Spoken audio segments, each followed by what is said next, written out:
Hallelujah, hallelujah, hallelujah, hallelujah, hallelujah, hallelujah.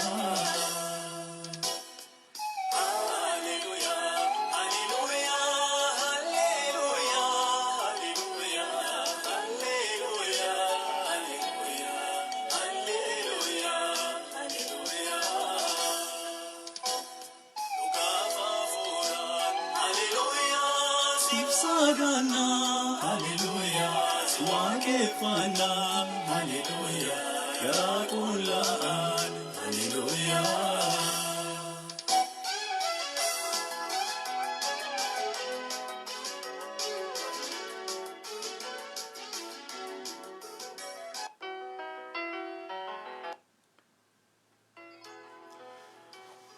Nagaan Waaqayyoo isiniif haa ta'u. Ammas irra deebi'ee nagaa Waaqayyoo isin gaafadhaa. Bakka jirtan hundumaatti Gooftaan machaa isin haa eebbisu. Ayyaana isaa isiniif haa baay'isu. Dubbii isaa waliin akka hirmaannuuf ammoo hafuurri Waaqayyoo, humni Waaqayyoo, ayyaanni Waaqayyoo hunduma keenya gargaaru. Waan tokkoon isin kadhadha. Yeroo hundumaa akkan dubbadhu asirratti kanan baheef ittiin beekamu yookaan ittiin saantima nyaachuuf miti. Namoonni baay'een sagalee Waaqayyoo akka dhaga'aniif haala jirummaa irratti hundaa'e dubbii Waaqayyoo namoota biraan ga'uudha. Kanaaf isin na gargaara. Sheerii gochuudhaan peejii keessan irratti yeroo isin sheerii gootan kallattiidhumaan tamsaafni kun fireendii keessan bira ga'a waan ta'eef sheerii godhaa. Wanta isin baasisu hin qabu. Kanaaf sagalee Waaqayyoo wajjin dhaggeeffanna. Har'as egaa sagalee Waaqayyoo qabadhee dhiyaadheera. Dubbii baay'ee ajaa'ibsiisaa Waaqayyoo keessa koo bulche yeroo hundumaa akkan jedhu ergaa isin beektan keessaan, kutaa isin beektan keessaan, sagalee isin beektan keessaan Waaqayyo Gooftaan machaa mul'ata isin hin beekne, eebba isin hin beekne, ergaa isin hin beekne, geggeessaa isin hin beekne karaa hundumaa isiniif kenna. Har'as Waaqayyo sagalee isaa keessaan ergaa addaa isin keessa kaa'a. Waaqayyo guyyaa hundumaa gaafa hundumaa ijoollee isaatiif warra isa dhaga'aniif, warra isa abdataniif, warra isa eeggataniif ergaa haaraa qaba. Warra asirra jirtan hundumti keessan Waaqayyo ergaa isiniif qaba. Waaqayyo mul'ata haaraa isiniif kenna. Waaqayyo qajeelfama haaraa isiniif kenna. Waaqayyo eebba haaraa isiniif kenna. Kanaaf dubbiin Waaqayyo ani har'a dubbadhu isiniif qajeelfama addaa isiniif dhufa. Mul'ata addaa isiniif dhufa. Ergaa addaa isiniif dhufa. Dubbii Waaqayyo kan caale wanti qulqulluu, wanti qajeelaan, wanti dhugaan hin jiru. Kanaaf sagalee Waaqayyo ni har'a isinitti himu akkana jedha mata dureen isaa inni waan hundumaa keenya. Inni waan hundumaa keenya. He is our everything. Inni waan hundumaa keenya. Yeroo rakkannutti, yeroo ballannutti, yeroo argannutti, yeroo dhabnutti, yeroo gammannutti, yeroo gaddinutti, yeroo nuu guututti, yeroo nutti hir'atutti, kalaa hundumaa inni waan hundumaa keenya. Kanaaf Waaqayyo waan hundumaa keenya. Yesus waan hundumaa keenya jedhee dubbadha. Giddugaleessa godhadhee sagaleen irratti dubbadhu Wangeela Yohaannis boqonnaa 11 lakkoofsa 24-25 isa jirudha. Akka nuuf galuuf garuu lakkoofsa 20 kaasee nan dubbisa maqaa Gooftaa Yesus Kiristoosiin. Maartaan dhufa Yesus dhageessee gaditti baate. Maariyaam garuu mana keessa in teessi turte. Maartaan yemmus Yesuusiin Gooftaa utuu ati as jiraattee obboleessi koo hin du'u ture. Ammuma iyyuu ammoo wanta ati isa kadhatte Waaqayyo akkasiif kennu ani nan beekaa jette. Yesus yemmus obboleessi kee in ka'a ittiin jedhe. Maartaan immoo deebiftee guyyaa isa dhumaatti yeroo warri du'an du'aa ka'anitti akka inni ka'u ani beeka jette. Yesus garuu du'aa ka'uun jireenyis ana jedhe. Galanni Waaqayyoof haa ta'u. Welcome isheetoo du'aa ka'uun jireenyis ana jedhee deebisee. Maqaan Waaqayyoo haa ulfaatu. Ogummaan hundumtuu, beekumsi hundumtuu, mootummaan hundumtuu, qabeenyi hundumtuu, humni Waaqa irratti, lafa irratti, samii hundumaa keessatti aboof gooftummaan kan kee kan ta'e Waaqayyo Gooftaa machaa maqaa irra caalu ilma keef laatte aangoo hundumaa, mootummaa hundumaa miilla isaa jalatti kan bichisiifte Yesus Kiristoosiin mirga koo taa'e jettee aboo gooftummaa kan laatteef si duwwaadha. Galanniif kabajni siif haa ta'u. Maqaan kee haa ulfaatu. Arras yaa Waaqayyo Gooftaa dubbiinsaa karaa warra wallaalotaa irratti in ibsa. wallaalota yookaan warra homaa hin beekne ogeeyyii godha jedhamee barreeffamee jira. Karaa keenya irratti dubbiin kee akka ibsuuf, karaa keenya irratti dubbiin kee jireenya keenya irratti, mana keenya irratti, gaa'ila keenya irratti, hojii keenya irratti, lafa keenya, saba keenya, biyya keenya irratti dubbiin kee akka ibsuuf si kadhanna. Ulaa waaqaa banii dubbii kee isa ifa ta'e, isa wallaalota ogeeyyii godhu, isa dadhaboota jabaa godhu, isa warra kufan kaasa, isa warra dadhaban jabeessu, dubbii ulfinaa, dubbii fayyinaa, dubbii jijjiiramaa, dubbii qajeelinaa maqaa ilma kee Yesuus Kiristoosiin nutti dubbadhu. Nummoo si dhaga'uudhaaf addana jirra. Maqaa Yesuusiin. Ameen. Gooftaan koo sinaa eebbisu, fayyaa naa ta'a. Akkan jalqaba isinitti hime inni waan hundumaa keenya jedhee dubbadha.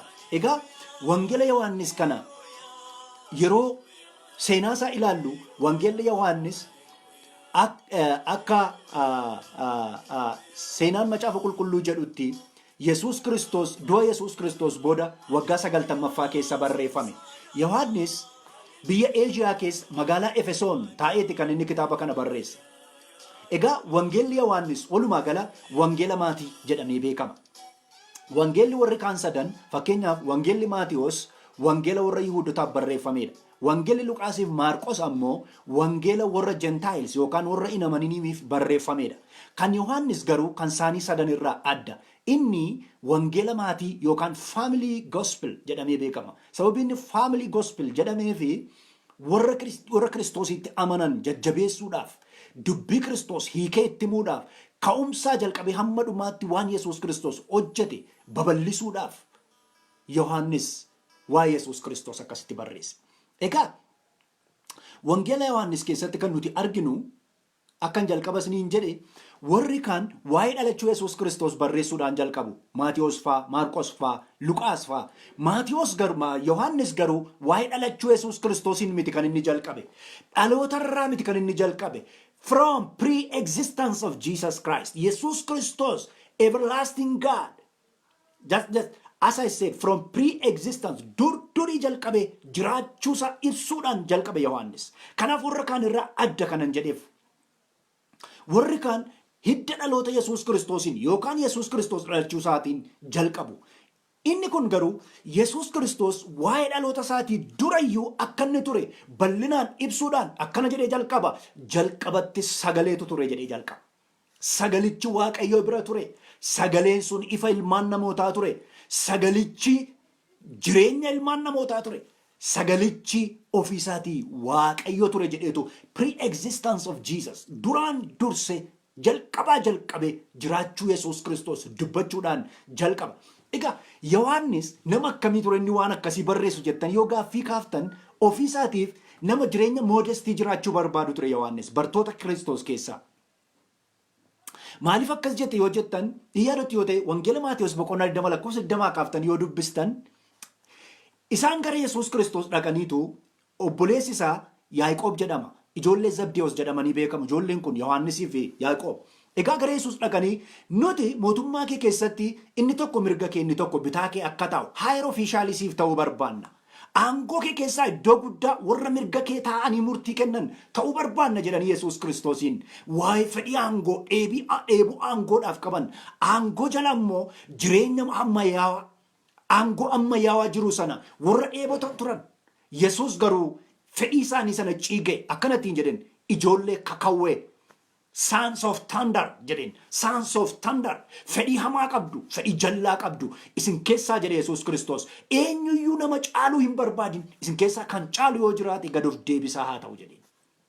Egaa fedhii sana hunduma Yesuus Kiristoos bira yeroo ture Yesuus irraa yeroo barate of keessaa duguugee baase Yohaannis. Of keessaa duguugee baase. Isa booda maal ta'e? Eenyummaa Yesuus sirriitti hubate. Kaayyoo Yesuus hubate. Jaalala Yesuus hubate. Ergama Yesuus hubate. Ergama Yesuus namni hubate. Kaayyoo Yesuus namni hubate. Galma isaa sirriitti qajeelfata. Galma isaa sirriitti qajeelfata. Yesuus bira turuunsaa sagalee miidhagaa akka inni baasu, ergaa miidhagaa akka inni baasu, mul'ata miidhagaa akka inni qabaatu godhe Yohaannisiin. Kanaaf Yesuus Kiristoos bira yeroo ture fedhiin biyya lafaa irratti qabu, fedhii aangoo, fedhii olaantummaa, fedhii warra kaan caalu, fedhii jireenya moodestii sun akka inni keessaa ba'u godhe Yesuus barsiisa isaatiin. Kanaaf Yesuus Yohaannis waa'ee Yesuus Kiristoos yeroo dubbatu dhaloota isaarraa hin kaane maalirraa ka'ee Yesus Kristos, he was a pre-existing son of God jedhee jalqabe. He was the word of God. He is the light of human being jedhe. Jireenya ilmaan namootaati. Wangeela Yohaannis boqonnaa tokkorraa lakkoofsa tokkorraa kaatanii irratti dubbiftan Yohaannis waa'ee Yesus Kristos durii jalqabe. Isa Yesus Kristos ani Abrahaam durayyuu tureera jedhee namootatti sanni hime sana Yohaannis dursee dubbate. Galanni Waaqayyoof haa ta'u. Obboloota ko Yesus bira yeroo turru mul'ata addaa arganna, ergaa addaa arganna, barumsa addaa arganna, jijjiirama addaa arganna. Eenyummaa isaa sirriitti gaafa bira jiraannu baruu dandeenya. Kanaaf dhalachuu isaatii kaaseeti namoonni baay'een waa'ee Yesus Kristos kan beekan. Fakkeenyaaf amantaa biraa yoo ilaalle maqaa amantaa namaa kaasuun barbaadu garuu Yesus Kristoosin dhalachuudhuma isaatii kaasee akka inni dhufetti fudhatu. Kanaaf ilma Waaqayyoo ta'uu isaatti hin amanan. Ergamaa Waaqaati, raajii Waaqaati jedhanii amanu. Sababni isaa rakkoo inni guddaan Yesus Kristos kanaan durayyuu dhaloota isaan durayyuu turuu isaa sammuu isaanii keessatti wanti dhalate waan hin jirreedhaaf. Har'a isin Yesus Kristos gaafa ni dhalate osoo hin taane isa durayyuu jiraachuu isaa Yesuusis dubbateera. Yohaannisis cimsee sagalee gurguddaa afuriin akkana jedhe. Jalqabaa kaasee ture jedhe. Pre-existence isaa hime. Lammaffaa irratti sagaleedhaan ni jedhe. Sadaffaa irratti ifaan ni jedhe. Arfaffaa irratti jireenya inni jedhe. Jireenyi namootaa isa keessa jira jedhe. Shanaffaa irratti inni Waaqayyoo ture jedhe. Waan shaniin Yesus Kristosiin ibse Yohaannis. Hin dhalate jedhee miti kan inni kaase. Hin dhalate jedhee miti kan inni kaase.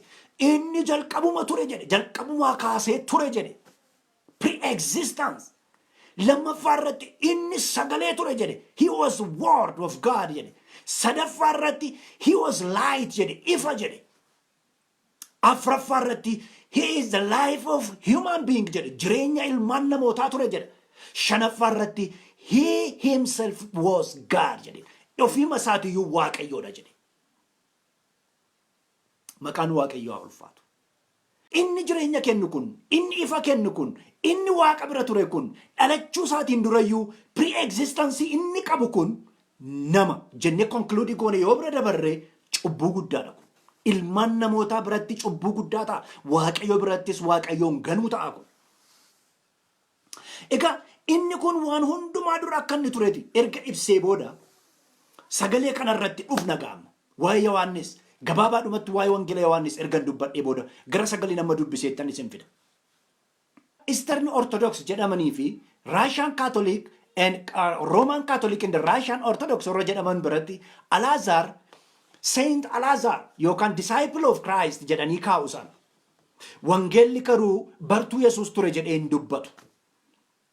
Seenaa macaafa isaanii yoo seenaa amantaa isaanii yoo dubbistan jechuu kooti.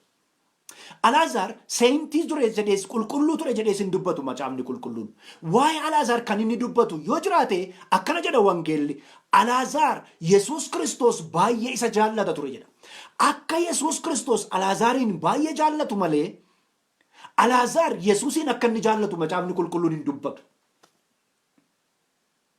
Kanaaf yeroo inni dhukkubsate Maariyaamiif Maartaan akkana jedhanii namatti ergan. Inni ati jaallattu sun Alazar waan dhukkubsateef dafii nuuf qaqqabi ittiin jedhaniin. Dafii nuuf qaqqabi. Physical presence isaa barbaadan jechuudha. Yesuusin iddoonni jiru akka kiiloomeetirii 3 yookaan daqiiqaa 30 miilaan. Garuu achi taa'ee akka inni fayyisu osoo hin taane yoo isaan bira jiraate harka isaa yoo irra kaa'e isaan bira dhaabate yoo kadhateen malee akka inni Alaazaariin fayyisuu danda'u sammuu isaanii keessa hin turre. Kanaaf dafii nu qaqqabi jedhan. Ajajaa dhibbaa sana yoo fudhattanii ilaaltan ati na duukaa dhama'uun sin barbaachisu, na duukaa galuun sin barbaachisu, ati ana wajjiniin gara mana koo dhaquun sin barbaachisu ittiin jedheen. Maaliif jedhe Yesuus? Akkana jedhe ajajaan waraanaa sun. Ani jedhe ajajaan waraanaati. Namni nagararraa jiru jira jedhe. Namni nagararraa jiru sun isa nagararraa jiru isa gajjallaa jiru ajaja. Inni isa gajjallaa jiru immoo na ajaja jedhe. Yeroo inni na ajaju ani immoo irra kaaniin ajaja jedhe. Ani hiika ajajaa beeka. Kanaaf iyyuu jedhe atis asuma dhaabadhu. Haleluuyaa. Asuma dhaabadhuuti. Asuma dhaabadhuuti. Sagalee tokko dubbadhu. If ye command Or if you say a word being healed, I believe that my servant will be healed jedhen. Asuma dhaabate yoo dubbatte, asuma dhaabate jecha tokko yoo baafte, na wajjin mana galuun sin barbaachisu jedhe. Sagalee tokko ati baasteennaan, dubbii tokko ati dubbatteennaan, akka yeroo ani warra na jalaa hojjetan ajaju dhaqanii waan an barbaadu raawwatan sagaleen si keessaa ba'u waan ati barbaaddu hundumaa raawwata waan ta'eef ati dubbadhu jedhe. Maartaan Maariyaam garuu namatti ergan Yesuusitti achuma taa'ee dubbadhu obboleessi keenya hin fayyaan jenne dafii qaqqabiif jedhan. Hin bubbule jedha Yesuus. Hin bubbule. Hubannaa dhabuun keenya, beekumsa dhabuun keenya, Yesuus Kiristoosiin hangasaa bakkaan murteessuun keenya deebiin kadhannaa keenya akka inni bubbulu godha. Gaafa guyyaa arfaffaa Yesuus Kiristoos Bitaaniyaa deeme. Bitaaniyaa yeroo dhaqu Alaazaar du'ee guyyaa arfaffaadha.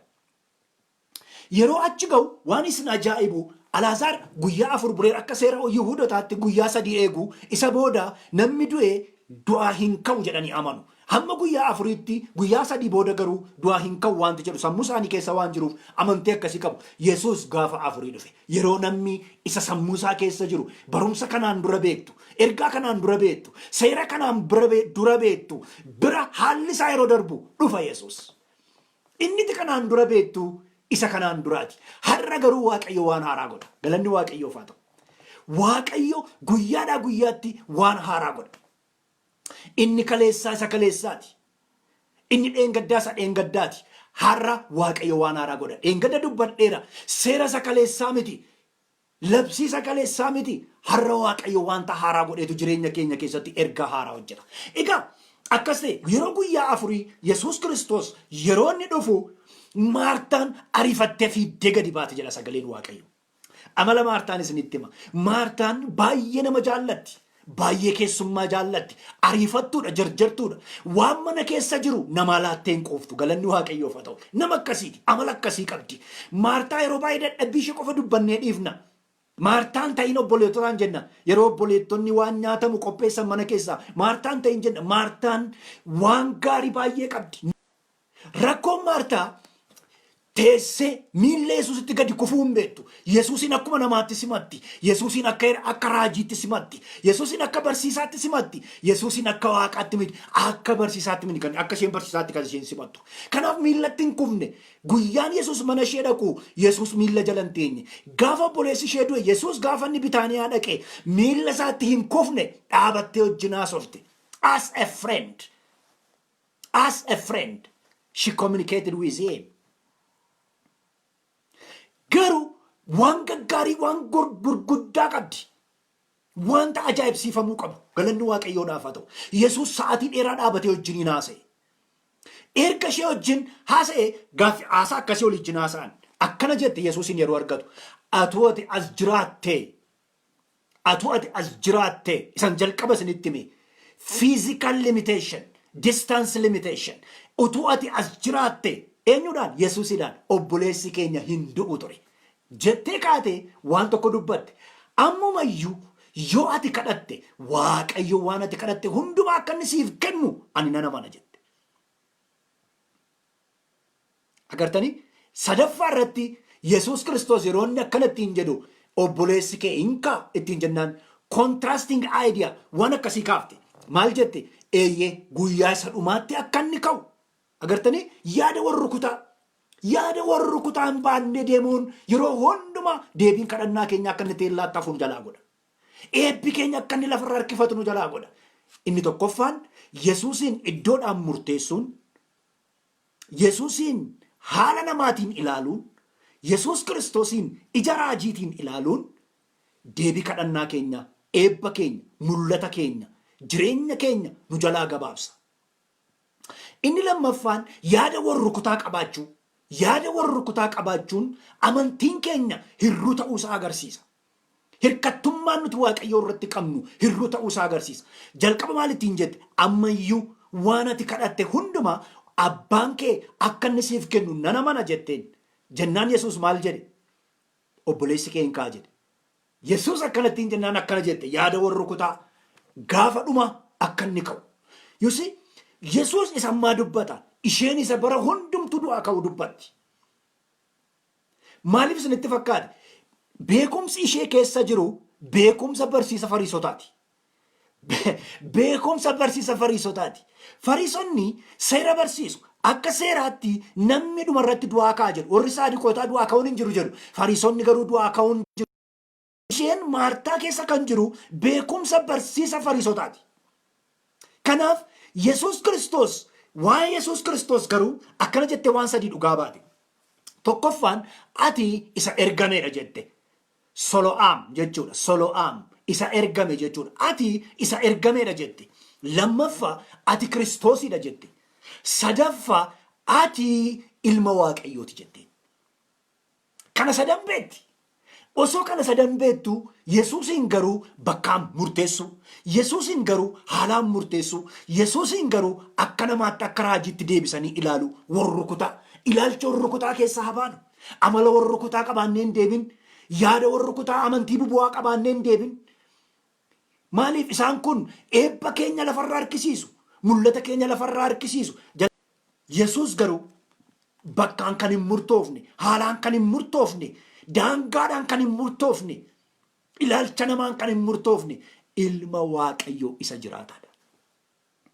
Kanaaf jireenya keenya keessatti wanta eebba keenya lafarraa harkisiisu of keessaa baasuu qabna. Wanta nagaa keenya hir'uu godhu of keessaa baasuu qabna. Wanta mul'ata keenya dooluu naafa godhu of keessaa baasuu qabna. Haalli Waaqayyoo ittiin murtaa'u tokko iyyuu hin jiru. Daangaan Waaqayyoo fageenya Waaqayyoo ittiin murtaa'u tokko iyyuu hin jiru. Maartaan Yesuus Kiristoos isa ergame ta'uusaa beekti. Yesuus Kiristoos Kiristoosin ta'uusaa beekti. Yesuus Kiristoos ilma Waaqayyoo ta'uusaa beekti. Egaa kan erga gootee booda ol deebitee obboleettii ishee waamte. Maariyaam fiiddee dhufte. Maariyaam fiiddee dhufte. Maariyaam yeroo fiiddee dhuftu garuu akka Maartaa yeroo dheeraa Yesuus Kiristoos wajjin haasofne akkana jette jedha. Miilla Yesuus Kiristoos irratti lafa dhooftee jedha. Boo'uu jalqabde seeqa bilaa laqqase hin boosse. Hin boosse. Maal jette boosse? Isheenis isa obboleettii ishee jette dabalte. Isa obboleettii ishee jette dabalte isheenis. Maal jette? Utuu ati as jiraatte. Utuu ati as jiraatte obboleessi koo hunda'u ture jette. Agartanii? Maariyaam miilla Yesuusitti kufuu beektu iyyuu malee amala Maartaa qabdi. Amalli Maartaa isheen qabdu maalidha? Yesuusin bakkaan daangessu. Yesuusin haala irratti hundeessu. Utuu ati as jiraatte. Waan isin ajaa'ibu Maariyaam Yesuusidhaan ammuma iyyuu waan ati kadhattu abbaan kee akkasiif kennu ani nana mana hin jenneen. Maartaan garuu kana jetteetti waan isin ajaa'ibu. Waan gaggaarii waan gurguddaa baay'ee akka isheen qabdu waa'ee Maartaas dubbachuu danda'utu nurra jiraata. Egaa waa'ee kana dhaggeeffateetu Yesuus Kiristoos garaa isaatti raafame. Garaa isaatti gadde. Sababni isaa warri kaanis dhaabatanii boo'aa jiru. Maariyaam yeroo isheen baatu baateetu utaaltee mana keessaa baate waan ta'eef warri mana keessa taa'anii jajjabeessuudhaaf jiran hundumtuu utaalanii duukaa gadi yaa'an. Yeroo isheen boossu Yesuusin argite arganii duukaa boo'an. Wal duukaa boo'uu isaanii yeroo arge Yesuus Kiristoos jedha wangeelli. Sirriitti na dhaggeeffadhaa. Yihuudoonni isaan bira jiran Maariyaam duukaa warri gadi yaa'an sun hundumtuu wal ga'anii boo'uu isaanii yeroo arge garaa isaatti baay'ee gadde.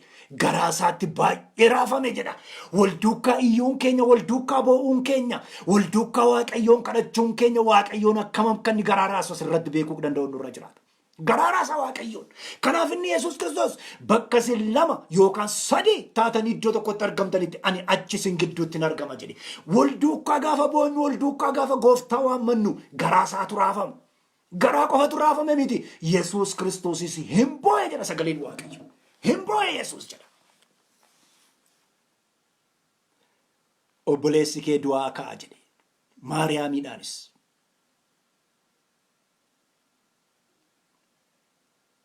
Isa booda akka jedhe Yesuus du'aa ka'uun jireenyis ana jedhe. Jesus said, I am resurrection. I am life. Jedhe Yesuus. I am resurrection. I am life. Jedhe. Waa'ee resurrectionii kanatuun yaadu mi'aan amantii Budaa keessa koo dhufe. Eeshiyaa keessaa almost percentiin 60 amantii Budaa hordofu. Waa'ee resurrectionii kana warri Budaa akkamittiin amanu? Eeshiyaa keessa waan hin tureefanii waa'ee resurrection yookaan du'aa ka'uu warri Budaa akkamittiin amanu? Warri Budaa akkana jedhu. Du'aa ka'uun hin jiru. Laayifiin ofiidhuma isaatii saayikilii godha. Repeated saayikilii qabaa jireenyi ilmaan namaa jedhu warri Budaa. Repeated saayikilii qaba jedhu. Itti dabalee pointi gurguddaa isaan kaasan there is no everlasting soul but there is transforming energy jedhu warri Budaa. Namni gaafa du'u namni lubbuun isaa deebite lubbuu hin taatu jedhu. Humni isaa garuu enerjiin isaa garuu enerjii biraatti jijjiiramaa jedhu. Fiiziksii dhabde kun. Fiiziksii dhabde kun. Enerjii biraatti jijjiiramaa jedhu. Warri kam? Warri Budaa. Namni gaafa du'u lubbu there is no everlasting soul. There is no everlasting creator God jedhu warri amantii Budaa hordofan. Dubbisa principle and doctrines of Buddha religion isa jedhu dubbisa. There is no everlasting soul. There is no everlasting creator God jedhu. So what? Cycle godha. Repeated cycle of energy waan jedhutti amanu isaan. Ittaansuudhaan waa'ee maalitti amanu? Rebirthiitu jira jedhu. Rebirth lammaf dhalachuu irra deddeebi'amee dhalachuu. Isaan rebirth jedhamu kana isaan maal jedhamanii waamamu? Samsara jedhanii waamu. Samsara means rebirth. Rebirth. Repeated cycle in life jechuudha. Rebirth jechuun Kiristoositti sanuti lammaffaa dhalachuu jennu miti. Be careful.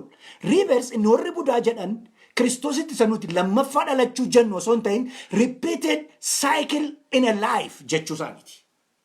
Samsara jedhama kun afaan warra Hinduutiin. Egaa samsaaraa kana iskeeppii gochuu barbaadu. Samsaaraa hin jaallatan. Baay'een isaanii samsaaraa hin jaallatan. Maaliifi dhalli namaa chaansiin ittiin deebi'ee nama ta'ee saayikilii godhu very rare. There is a rare chance for human being to be appeared as a human jedhanii amanu. Akka dhala namaatti deebi'ee namni nama ta'ee dhalachuudhaaf carraan jiru baay'ee xiqqoodha. Therefore they want to escape this step. Samsaaraan jaallatan samsaaraarra darbuu barbaadu. Akkamitti darbu? Hojii gaarii hojjechuudhaan, waan qajeelaa dubbachuudhaan, waan qajeelaa yaaduudhaan, waan qajeelaa raawwachuudhaan.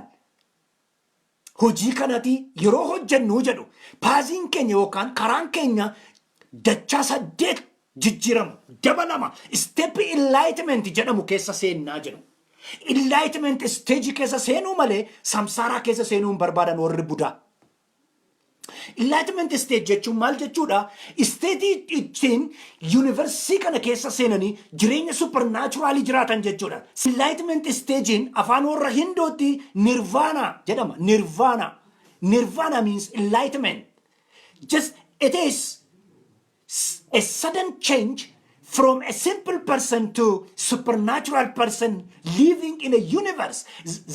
The person that can enjoy a superior life jechuudha. Kana keessa gala nirvana jechuun isa kana. Nirvana jechuun isa kana. Egaa maal jechuudha? Karaa biraa maal jechuu barbaadeen du'aa ka'uu wanti jedhu miti. Rebirthiin kun immoo maaloodha? Life cycle jechuudha. Egaa namni jedhu amantii warra Budaa keessatti maaliif samsaaraa jibbu yookaan rebirthii maaliif jibbu? Sababni isaa akkasi. Namni yoo hojii gaarii hojjete yookaan nama ta'ee mul'ata yookaan bineensa ta'ee mul'ata. Bineensa yookaan hantuuta ta'a yookaan bulguu ta'a yookaan jaldeessa ta'a yookaan leenca ta'a. Yookaan ammoo isteejii bira hojii baay'ee namatti tolu yoo qabaate immoo gosti ta'ee mul'ataa jedhu. Gosti qofa miti yoo baay'ee hojiinsaa fudhatamaadha ta'e gods waaqa tolfamaa ta'ee mul'ataa jedhu. This is religion of Buddha. Egaa waan jibbisiisaa lama qabu Akkan sila isinitti hime. Anaata jedhamanni tokko. Anaata jechuun there is no eternal person, no eternal life, but there is eternal cycle, transformation of energy jedhanii amanu. Inni lammaffaan anisha yookaan anicha jedhama. Anika jedhama. Anika jechuun there is no everlasting God jechuudha. Kun amantii warra Budaati. Rukute maqaa gooftaa Yesuusin. There is everlasting God. There is supernatural and everlasting God. The Almighty God, creator of heaven and the earth, is the Father of Jesus Christ. He is everlasting God. Inni Waaqa isa bara baraati. Gooftaa Waaqaaf lafaati. Uumaa waan hundumaati. Obboleessoo riisaayikilii goota miti. Riisaayikilii goota miti. Guyyaa Yesuus Kiristoos mul'atutti nuti ol butamna jedha. Qaama haaraa uffanna. Qaama hafuuraa uffanna. Jireenya bara baraa jiraanna jedha. Hantuuta carraatti taanu hin qabnu. Booyyee carraatti taanu hin qabnu. Bineensa saree waraabessa carraatti taanu hin qabnu.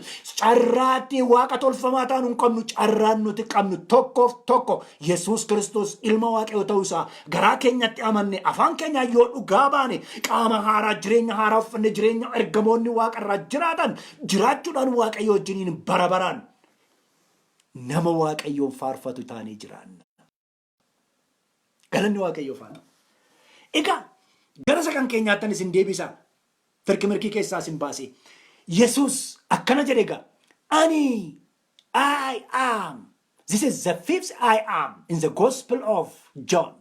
I am isa shanaffaan inni Yesuus Kiristoos irratti. I am inni jalqaba dubartii Samaariyaa cubbamtu, tuffatamtu, ejjitu jedhamtee jibbamte biratti Yesuus Kiristoos ani ilma Waaqayyooti. Ani Masiidha. Ani isa Waaqarraa ergamee dhufeedha. Inni si wajjin dubbatu kun ana. Ani bishaan jireenyaan siif kenna jedhee Yesuus Kiristoos Maariyaam dubartii Samaariyaa tokkotti dubbate. For the first time ilma Waaqayyoo ta'uusaa cubbamtuutti hime Yesuus. Galanni Waaqayyoof haa ta'u. Baay'ee namatti tola.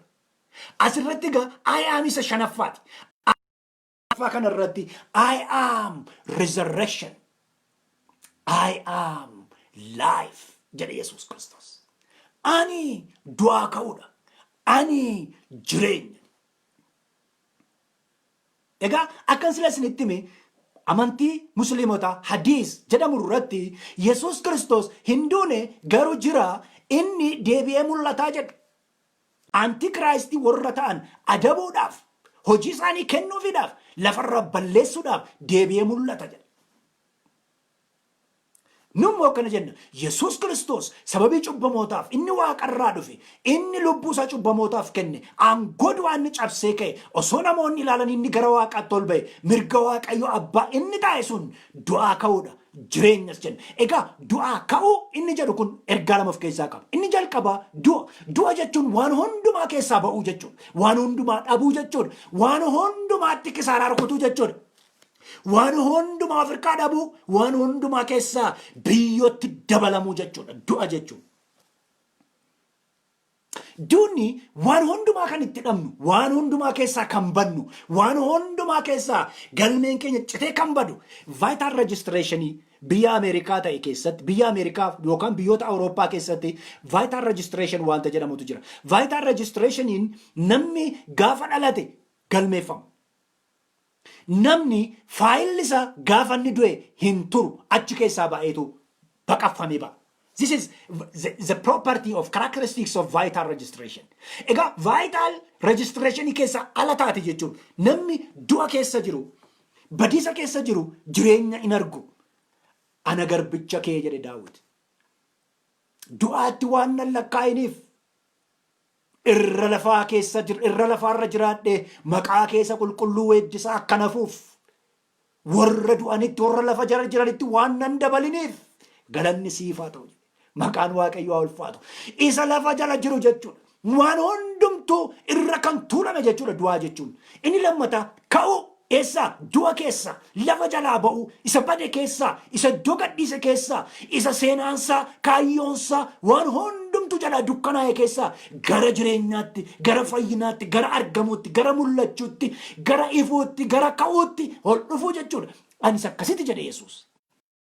Isa badeen iddootti deebisa, isa du'een jiraachisa, isa dadhabeen jabeessa, isa laafeen kaasa jedhe Yesuus Kiristoos. Ani du'aa ka'uudha jedhe. Duuti jira, ka'uun jira jechuudha. Inni du'e sun sababii koof hin ka'a jedhe Yesuus. Inni lammaffaa ani jireenya jedhe Yesuus. Jireenya ani jedhe.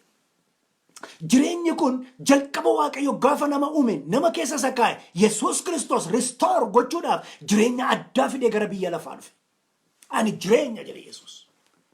Kan akkan dubbadhuuf Waaqayyo gaafa facaasaa yookaan gaafa lammaffaa kibxata galgala halkan guutuu sammuu kootti na dubbachaa na bule.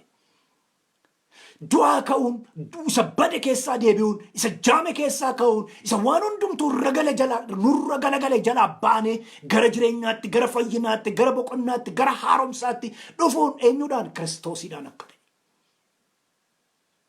Galanni Waaqayyoof haa ta'u. Egaa ani jedhe Yesuus. Aniin kana seera ba'uu keessatti dannee ilaalla. Macaafa Lewwotaa keessatti ilaalla. Seera keessa deebii keessatti ilaalla. Waaqayyo ani jedhee ofiisaa mul'isa. Ani jedhee dubbata. Kana jechuu kan danda'u Waaqayyo duwwaadha. Waaqayyo duwwaadha. I am the only supernatural power that has used the word I am is the Lord Almighty. God the Father Almighty in the Old Testament. Then came Jesus to the New Testament and said, I am resurrection and I am the life.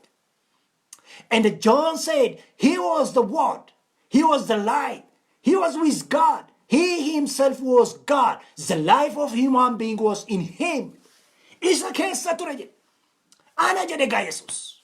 Yohannis dhugaa ba'uusaa qofa miti. Ana jedhe Yesuus. Ani du'aa ka'uudha, ani jireenya jedhe. Ani fayyina, ani nagaadha, ani boqonnaa ilmaan namootaati jedhe. Dheengadda Waaqayyo akka inni jaalala ta'e dubbadde arrammoo Yesuus Kiristoos akka inni du'aa ka'u ta'e, akka inni jireenya ta'e, akka inni ifa ta'e sitti himaa jira Waaqayyo. Haleluuyaa. Yesuus Kiristoos gooftaadha. Egaa maaliif Yesuus Kiristoos hanga Maartaa wajjin haasa'e Maariyaamii wajjin dhaabatee naasofne isa jedhu irratti hin dhufa. Tokkoffaa irratti yeroo Maartaa wajjin gube Maariyaamii wajjin hin gubne Yesuus. Look. Hallelujah. Hallelujah. Galanni Waaqayyoof haa ta'u. Yeroo nama warra kaanii wajjin dhaabatee wal falmuu, wal jeequu, yaada wal jijjiiruu wajjin gubu si wajjin akka inni hin gubne godheeti. Ariifachiisi. Maal gochuudhaan? Kufi miilla isaa irratti. She bowed unto his feet and then started weeping, crying. Yesuus Kiristoos baay'ee gadde. Yeroo ol jedhee ilaalu warri ishee wajjin gadi yaa'an hundumtu maal gochuu jalqaban? Boo'uu jalqaban. Maariyaam miilla irratti kufte Yesuusin garaaraafte. Haleluuyaa. Warri Yihuudoota gadi yaa'an ishee gargaaranii boo'uu jalqaban Yesuusin garaaraasan.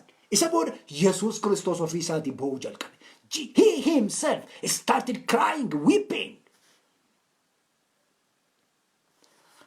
Obboleessa koo, obboleettii koo. Kuftee gaafa boo'uu jalqabdu Waaqayyoon garaaraafta. Mata jabeessa taanaan, gara jabeessa, boqu jabeessa taateennaan. Beekaatti of lakkooftee, ogeessatti danda'aatti of lakkoofteennaan. Waaqayyoof tuultotaan hin morma jedha sagaleen Waaqayyoo. Hundi keenya gaafa ol geenyee boo'uu jalqabnu Yesuusin garaasaatu raafama. Halleluuyaa.